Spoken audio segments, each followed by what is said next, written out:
এখানে অনেক ধরনের সবজি আছে। এই সবজি দিয়ে আমি আজকে সুন্দর একটা রেসিপি তৈরি করব।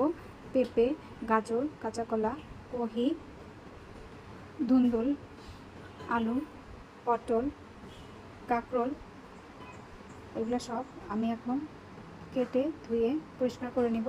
আর এই সবজি দিয়ে আমি কী ধরনের রেসিপি তৈরি করব শুরু থেকে শেষ পর্যন্ত দেখতে থাকুন। হ্যালো ভিউয়ার্স, আসসালামু আলাইকুম। কেমন আছেন আপনারা সবাই? আলহামদুলিল্লাহ আমি ভালো আছি। এই সবজির জন্য আমি এখন পেঁয়াজগুলো ভেজে নিচ্ছি। এখানে আমি চিংড়ি মাছ দিয়ে দিলাম, এখন দিয়ে দিলাম স্বাদ মতো লবণ। চিংড়ি মাছ আর পেঁয়াজটা একটু ভাজা হয়ে গেলে আমি অন্যান্য মশলা উপকরণগুলো দিব। চিংড়ি মাছ আর পেঁয়াজগুলো ভাজা হয়ে গেছে। এখন এখানে দিয়ে দিলাম হলুদ গুঁড়ো, ধনে গুঁড়ো আর জিরে গুঁড়ো। এখানে খুব অল্প মশলা দিয়েছি, কারণ এই সবজিগুলো অল্প মশলা দিয়ে ভালো লাগে, বেশি মশলা একদম ভালো লাগে না। আর সাথে দিয়ে দিলাম একটু আদা রসুন পেস্ট।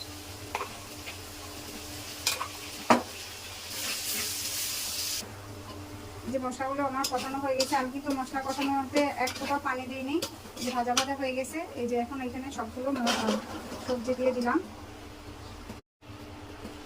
এখানে অনেক ধরনের সবজি আছে, এখানে টোটাল 8 রকমের সবজি আছে। আলু, ধুন্দুল, কফি, পেঁপে, কাঁকরোল, পটল, গাজর, কাঁচা কলা, চিংড়ি মাছ দিয়ে পাঁচমিশালি সবজিটা রান্না করে। পাঁচমিশালি না, এখানে অনেকগুলো সবজি আটমিশালি হয়ে গেছে। সবগুলো সবজি অল্প অল্প করে নিয়েছি আমি। আপনারা আপনাদের পছন্দ মতো সবজি নিয়ে এভাবে রান্না করতে পারেন, খুবই ভালো লাগে। আর এখানে আমি আজকে শুকনো মরিচের ঝাল দেবো না, আমি কাঁচা মরিচের ঝাল দেবো। এটা শুকনো মরিচের ঝাল দিয়ে ভালো লাগবে না। আমার সবজি রান্নাটা হয়ে গেছে, এখন সবজিটা একদম মাখো মাখো হয়েছে। এখন একটু ধনে পাতা দিয়ে নামাই নিব।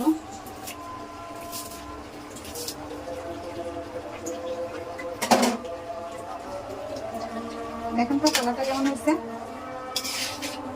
এই সবজি রান্নাটা আমাদের ঘরের সবাই পছন্দ করে।